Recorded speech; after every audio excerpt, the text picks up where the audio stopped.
Alright, yes guys, welcome back to another YouTube video. Right, in today's video, as you can see by the background, we are in Rio de Janeiro, Brazil, and we're going to be answering your trading questions inside of this video today. So I put up a poll on Instagram asking you lot to send in all your trading questions, and a ton of people sent a lot of questions in. So inside of this video today, we're going to be answering all of those questions. So stay tuned for that. And as you know already on this channel, we have a tradition of cracking a nice little Red Bull before we get the video started. So let's get into it. All right, so first question, how was your journey going on just before becoming successful? So it wasn't always like this, okay? I wasn't in Rio, Brazil. I was actually in UK in a small city called Bournemouth, okay? Absolute shithole. And I worked many, many jobs, guys. Literally, I was a cleaner, I was a lifeguard, I even worked as an Amazon delivery driver. I even worked as a Royal Mail parcel sorter, okay? There's many, many jobs I worked.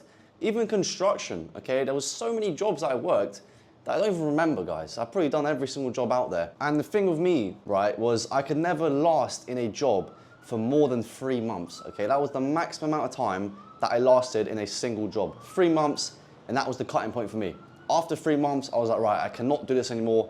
There has to be some sort of change in my life, and I need to sort something out ASAP, because I simply cannot do it, guys. I cannot stay in that job for more than 3 months. It was just driving me insane. I was going crazy. So what I was doing, I was pretty much jumping from job to job to job. I would work for 3 months, I'd quit, try something new, a new business model like Amazon FBA, dropshipping. It wouldn't work. I'd run out of money and I'd eventually go back to another job, and the cycle would just keep repeating itself until I came across trading, okay? When I started trading, there was many, many times that I quit, but for some reason, I'd always come back to trading. That freedom aspect of trading where you can just wake up, make money on your phone, and then go on the rest of your day, that's what really got me excited, and I just kept on coming back. No matter how many times I quit trading, I always came back to it because I just loved it. So eventually, of course, as you can see now, trading did work out, but it took me a long time, guys. It took me around 3.5 years to actually see some profitability. I lost my 25K funded account last week. Price action has been bad. How do you deal with such weeks? So he is right, okay, this week has been absolutely terrible, guys. Terrible, okay?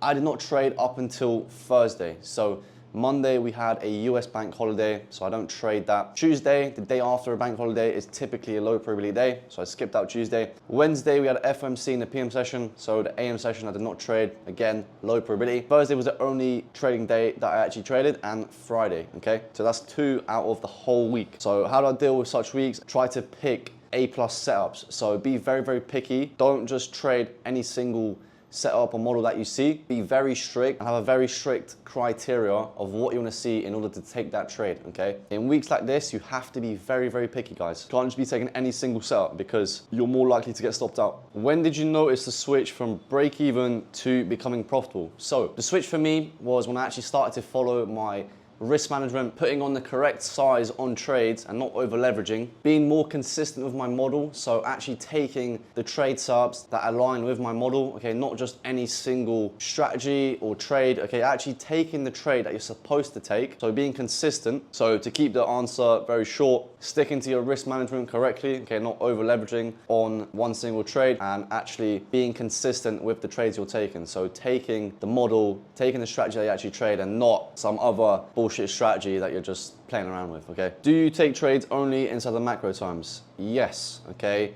Now, the answer to this is simply because I've backtested this using the strategy and model that I trade, and outside of macro times, the strategy simply does not work as well as if you trade it inside of the macro times. So it does not matter, guys, if the trade setup is 1 minute outside the macro or 1 minute before the macro, okay? I will simply not be taking that trade. That's how strong my discipline is. Now, that's the kind of level that you guys want to get to, where it does not matter how clean the setup is, guys. If it's not inside the macro, I'm simply not going to take that trade. Now, I've backtested this, guys. I've got over 2 years of all the trades taken on live stream, wins and losses, and they were all taken inside of the macro. Now, we had around 10 months closed out in the green of an average of 5% gain, with the highest month being 9%. And then we had 1 break-even month and 1 red losing month. So those metrics and statistics are all trades taken inside of the macro, okay? So that is where the most of the trades and the highest probability trades actually happen, okay? It's gonna be inside the macro, guys. Anything outside the macro is not going to be A plus setup. And if it is, it's not going to happen that often, guys, okay? It will be about 10% of the time, but 90% of the time, all of the trades that happen that are very high probability usually give you an entry inside of that macro. First AM macro is from 9:45 to 10:15 AM New York time. The second AM macro is from 10:45 to 11:15 AM New York time. Now, these are the 2 AM session macros that I usually trade. There's also a lunch macro from 11:45 to 12:15 AM New York time. And the PM session also has 2 macros, 1:45 to 2:15 PM. And then there's one from 3:15 PM to 3:45 PM, which is the final hour macro. Now, I don't really tend to trade the PM session or the lunch. I usually trade the 2 AM session macros as they are the highest probable ones. What time do you usually start analyzing the charts and preparing for the session? So I'll usually hop on my chart at around 9 AM. So the market opens at 9:30. That gives me around 30 minutes time to hop on the chart, analyze, see what's going on, mark out my levels, and get prepared for that New York AM session. So usually I'd recommend around 15 to 30 minutes before the market open, which is 9:30, to mark out all your levels and get a kind of clear understanding of your bias, where you think the market's gonna head to next, and pretty much just be prepared for that session, okay? Because some people, they hop on the chart around 5 minutes before the market open, and that's just simply not enough time to mark out all the levels on your chart and actually come up with a bias and see where the market's heading to, because you're such in a rush, you're gonna miss a few things that you otherwise wouldn't miss if you actually hopped on more relaxed, more calm, and look at the market from that perspective, okay? If you're coming into the market already in a rush and you're stressing, that's not a good mindset to be in. All right, boys, quick change of outfit. I was getting a bit hot in that hoodie, so decided to take it off, but yeah, let's jump back into it. So, what is your mindset when facing a losing streak? Okay, great question. I don't tend to have many losing streaks, okay? The last losing streak that I did have was at the start of this year in February, and I ended up taking 8 losses in a row. Now, I only took 8 losses in a row simply because I was not actually following my trading model and strategy, which is the ICT Silver Bullet and the ICT Unicorn model. Now, if you lot watch my channel and you lot are familiar with what I trade, those are the 2 models that I prioritize and I trade every single day. So when I took them 8 losses in a row, I wasn't actually even trading those models. I stepped back and I actually backtested and seen why I was taking this many losses in a row. And I realized that I wasn't even trading my model, guys. I was simply trading continuation models, inverse fair value gaps, you name it, I was trading it. Now, when I realized this, I simply made a plan, and then going into next week, I went back to trading my actual model. So I was taking trades, for example, entering off just a breaker block. Now, if you're familiar with the unicorn model, you need to have a displacement and a fair value gap paired with that breaker. You can't just enter simply off the breaker block, okay? So that's what I realized I was doing. I looked at the chart, I backtested, and I seen, okay, I'm entering off the breaker, I'm entering off mitigation. There's no displacement, there's no fair value gap. I'm literally just entering off many different PD arrays and trying to trade continuation models. Whereas the silver bullet is usually a reversal model. Same goes to the unicorn model. We sweep sell side and then we displace in the opposing direction, usually get a bullish break block and a fair value to enter from, okay? So these are models that are usually used for reversals, okay? I'm a reversal type of trader. I don't tend to trade continuations as often. But yeah, to answer your question, what was your mindset when facing a losing streak? I simply know, okay, that losses are part of the game, okay? Losses are inevitable, and I treat it as a business expense. Every single business out there has an expense, okay? You cannot tell me otherwise. Please let me know in the comments below if you lot know any business without an expense, okay? Because I cannot think of one. It doesn't exist, guys. It simply doesn't. So trading, your expense is gonna be when you take a loss. So simply treat it as a business expense. Not a single strategy out there is 100% win rate. It's just simply not. So don't even think that way. You're gonna end up taking a loss here and there. You have to. It's inevitable, guys. So that's kind of the mindset that I have when I'm in a losing streak. I know eventually I'll get a win, and I can take 3 losses in a row, guys, and then get that next win, and that will cover all of my losses plus profit. So that's the power of risk to reward. Could you go long inside of a bearish fair value gap if your draw is higher, or is it too risky? So the answer to the question is simply yes. If your draw liquidity is higher and the higher time frame is showing you that price wants to draw higher, you should not be paying attention to if price is in a small 5-minute bearish fair value gap or even a 15-minute bearish fair value gap. That does not matter, okay? The draw liquidity matters. So if all of the objectives have been taken for the shorts, for example, we've come down, we've swept sales to liquidity, we've tapped into a higher time frame, bullish fair value gap, and now we're starting to see displacement on the lower time frame where you can see your actual entry model, which is either the unicorn or the silver bullet, then simply take that trade, okay? It does not matter if price is going into a 15-minute bearish fair value gap, okay? Because we've already done everything that price needs to do, okay? We've come down, we've swept sell side, we've tapped into a higher time frame PD array, and we're starting to see displacement. So the lower time frame is aligning with the higher time frame bias and draw. Simply take that trade. That's a very good trade. There's been many trades I've taken off a 1 minute fair value gap on a lower time frame, and we've been inside of a 1 hour or a 15-minute bearish fair value gap, and price has just spooled towards my TP levels, okay? Simply because the draw and liquidity is higher, and I'm aligning that lower time frame with the higher time frame draw. Do you trade London session? I do not trade London session, guys. The only session that I trade is New York. So from the times of 9:30 to 12 p.m. up until the lunch hour. Now I trade 2 macros inside of that New York session. The first macro I trade is from 9:45 to 10:15 a.m. New York time. And then the second AM macro is from 10:45 to 11:15 New York time. Those are the 2 macros that I trade, and the only session is New York. Are you more of a scalper or intraday trader? So I would say I'm more of a scalper, to be honest. Usually I'm in and out of a trade within a space of 15 minutes to around 30 minutes maximum. My trades don't really take longer than 30 minutes, if I'm being totally honest. Unless price is very choppy and is consolidating, then there will be some times I'm going to trade for more than 45 minutes.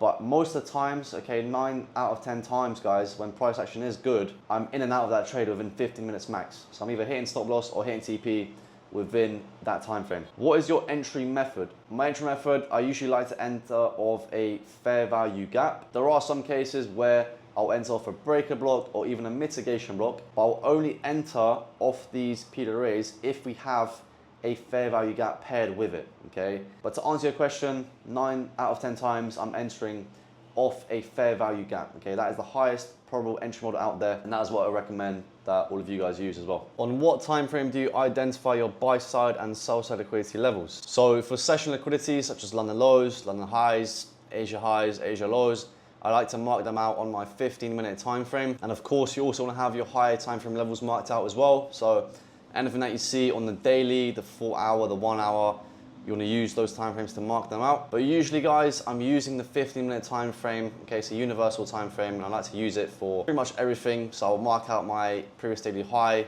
previous daily low. That will be my price range for that trading day. And then anything inside of that, like session liquidity, I'll also mark out. So to answer your question, usually I'm using the 15-minute time frame to mark those levels out. But if there's a very significant level on the higher time frame that's very obvious and a strong draw on liquidity, I'll also mark that out. Does your model work with Forex? Yes, it does. Okay, I've had many students come into my live trading group and they're trading Forex and it's working very well for them. Okay, so it does work. I can't really comment on that because I don't trade Forex myself personally, but I've had other people come in that trade crypto, trade Forex, and they've said the strategy works very well for them. Can you enter on a breaker block when there is no fair value gap? So this is a tricky one to answer. In short, I'm going to say no. However, there are exceptions to the rule. So for example, right, if NQ has no fair value gap but has a breaker block and ES has the exact same thing, then the answer is no. Okay, you cannot enter just solely off a breaker block. Otherwise, you're not really going to be trading the unicorn model. Okay, the unicorn model consists of a fair value gap and a breaker paired together. So the answer to that is no. However, if ES has a fair value gap and has a breaker block, but NQ only has the break block but no fair value gap, you can enter based off ES's price action. Now, if it's the other way around, where NQ has a fair value gap and a break block, but ES only has the break block and no fair value gap, then you're not allowed to enter that trade, okay?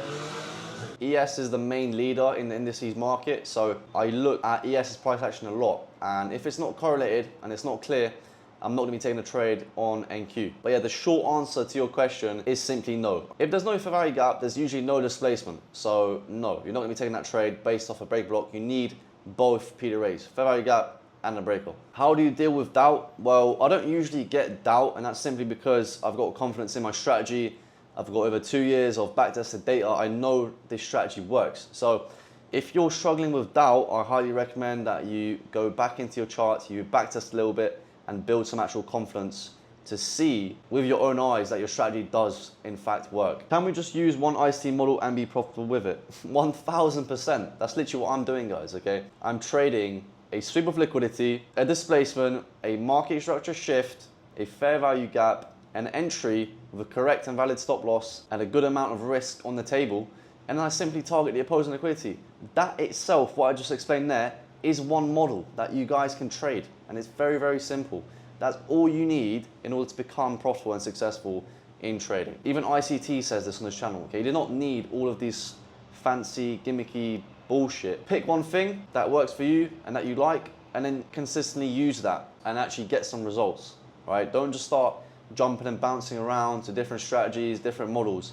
All you need is one model, that's it. How long did it take you to become profitable with your strategy? So with my strategy, it actually took me around 6 months to become profitable. Now, that's only because I've had all of that prior experience and trading knowledge before actually coming across ICT. So prior to this, I had around 3 years of trading experience. When I stumbled upon ICT, I was still a losing trader, okay, not even break even. And within that 6-month period of learning the concepts, learning the models, going through all of his videos on his channel, only then I started to see some profitability. So I would say it took me around 3.5 years really to actually see consistent profitability. But if you're asking how long did it take me to see profitability with that specific model, then the answer is 6 months. What was your biggest challenge while learning how to trade? I'll be honest, guys, trading is a zero-sum game. So for every person that takes a win, there's another person on the other screen taking a loss. So I would say my biggest challenge while learning how to trade was really accepting the fact that you cannot be right 100% of the time. Now, that was really hard for me to acknowledge because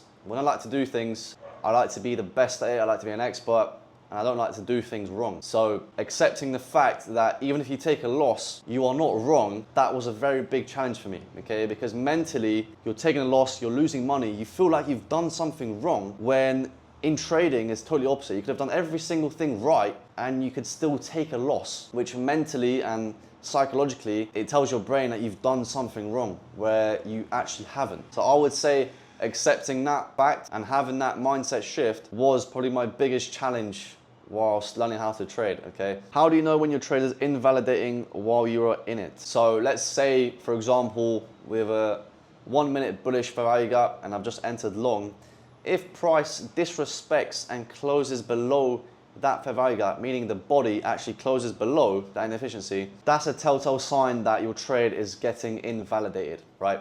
Now, I'm not gonna be exiting my position simply based off that. I still have my stop loss in place, my TPs in place, and it's either stop loss or TP for me, okay? It does not matter if price shows me otherwise and we're getting disrespected and the trade looks very, very bad. I'm still gonna stick to my rules and I'm still gonna stay in that trade until it hits stop loss or take profit.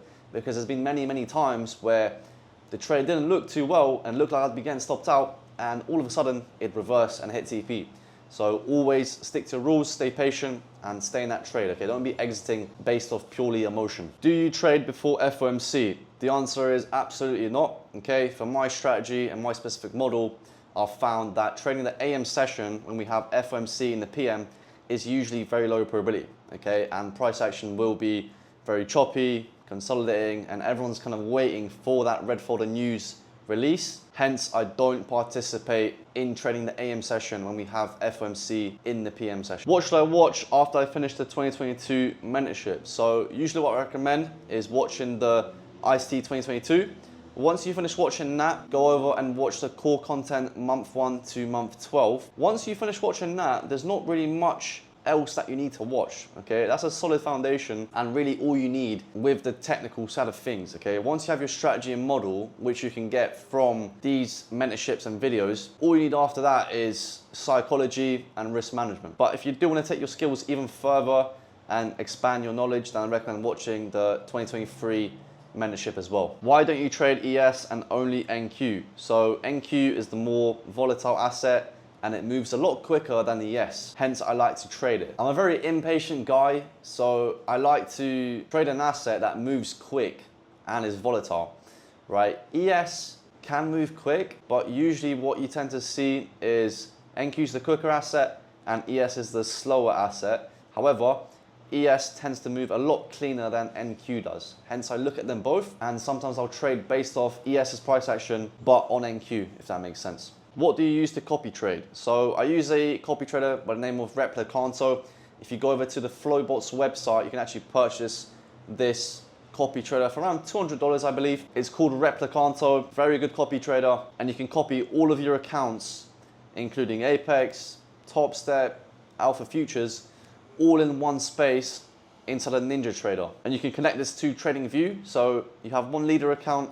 If you take a trade on TradingView, that will copy to all of your other accounts on NinjaTrader. What do you think of price action recently? It's been very boring. The last 2 weeks have not been the best. However, moving forward from next week, I'm expecting price action to start clearing up, and we should start to see some better setups, better price action, as we do have more red folder news coming up. How many accounts have you blown before getting profitable, and when did you turn profitable? Oh wow. Guys, I mean, I've blown a ton of accounts in my trading career, okay? Probably a lot more than some of you out there. I don't actually know how much specifically. I'd have to go back to all my receipts with Apex, Top Step, but I've definitely blown over $30,000 worth of challenges, I'm pretty sure. So yeah, it was definitely a rough journey for me. And then when did I turn profitable? I turned profitable when I stumbled upon ICT. Within 6 months after finding ICT concepts, that's when I started to see some actual profits coming in, and I started to make that money back from all of those losing challenges and evaluations. But yeah, it took me around 3.5 years to actually become profitable. Are most of your entries just turtle soups? Guys, I don't know why the ICT space, okay, they like to use all of this weird gimmicky terminology, okay? A turtle soup, like what even is that? Most of my entries simply come from a sweep of liquidity, a displacement, a market structure shift, a fair value gap, a valid and correct stop loss of around 30 handles on NASDAQ, and then I simply target the opposing drawn liquidity, okay? That is my model, that is what I trade. That is where most of my entries happen, okay? Not turtle soups, okay? There's no reason why you should be confusing this simple terminology with all of this complicated stuff, guys, okay? Bro, how many trades do you take a day, and which timing is the best? So usually I like to trade around 2 to 3 times a day maximum. So if I take 2 losses in a row, I'm calling it a day, I'm walking away. If I take 1 loss and 1 break-even trade, I'll allow myself to take that 3rd trade. Now, whatever the outcome is on that 3rd trade, if it's a loss, if it's a W, if it's a break even, does not matter, I'm walking away, okay? Because after taking 2 to 3 trades in a day, my mental focus and capacity significantly goes down, okay? I can only make around 2 to 3 financial decisions in a single day, and after that, my focus just goes down, okay? And you don't really know what you're doing. Any single setup that you see on the chart, you feel like, okay, this is my model, and you take it, when in reality, it's just not. So to answer your question, 2 to 3 trades a day maximum. And which timing is the best? It's definitely gonna be New York session, the first 2 a.m. macros, 9:45 to 10:15 and 10:45 to 11:15. Can you explain the most accurate setup that you've made the most profits from? Okay, so this is an example of an A+ setup criteria for my model that I trade. So number 1, you wanna see a clear sweep of liquidity, whether that's buy side or sell side liquidity, including session liquidity. So let's say, for example, we come down and we sweep London lows, okay? Number 2, you wanna see it tap into a higher time frame P to A, such as a daily bullish fair value gap. So we've set London lows, we've tapped into a higher time frame daily bullish fair value gap, so we're reacting off a higher time frame imbalance, and then you want to see a displacement higher on the lower time frame. So the lower time frame has to align with the higher time frame bias, okay? Number 4 is a market structure shift. So have we broken above a significant swing high or a significant swing low? If we have, then we've got the displacement, we've got that market structure shift. The next thing that you're looking for is a clear fair value gap. And then you take your entry off that fair value gap, stop loss below a swing low or a swing high, depending on the direction of trading. The maximum risk going to be taken on that trade is 30 handles on NASDAQ. And then you simply target the drawn liquidity, whether that's relatively equal highs or London highs, for example. But yeah, that is my A+ criteria setup explained. How do you identify a market structure shift? You want to find either a swing high or a swing low. A swing high consists of 3 candles, so the middle candle being the highest one, the one to the left being slightly lower, and the one to the right being slightly lower as well. That creates a swing high. So if price displaces above that swing high and closes above, that's a significant and high probability market structure shift. Same as if we displace lower and we break below a swing low, that's going to be a bearish market structure shift. But yeah, guys, that is all of the questions answered, right? I hope you lot enjoyed this type of video. If you have, please leave a like, leave a comment, share, and subscribe. If you lot are serious about getting your trading to the next level and you're looking for a mentor that you can trade with one-on-one on live stream, literally every single morning at 9:30 a.m. New York time, make sure to check out all the links in the description. We will be trading every single day of the week moving forward from next week, okay, as long as there is a valid opportunity or trade setup that I see on the chart. But looking at the Forex Factory calendar, guys, it is looking very, very good. So I'm expecting good price action going into next week. So if you're not already inside of the live trading group, make sure to secure your seat right now and get prepared for next week. But yeah, other than that, guys, I hope you lot have a great rest of your day, and I'll see you lot in the next one. Take it easy.